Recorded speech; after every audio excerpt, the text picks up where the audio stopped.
Hello दोस्तों। जिस इंसान से आप जिस लड़की से प्यार करते हो, आप ना किसी कारण से उसको समझाते हो कि आप रात में मत घूमा करिए, आप टाइम से सो जाइए करिए, आप खाना टाइम पे खा लीजिए।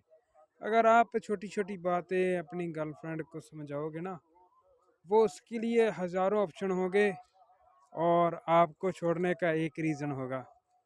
तो दोस्तों, आप समझो, जो लड़की रात के अंधेरे में 7-8 बजे सड़कों पर घूम सकती है, तो ये सोच लो कि उसके साथ कभी रिलेशनशिप में मत आना, क्योंकि ज़िंदगी बर्बाद है।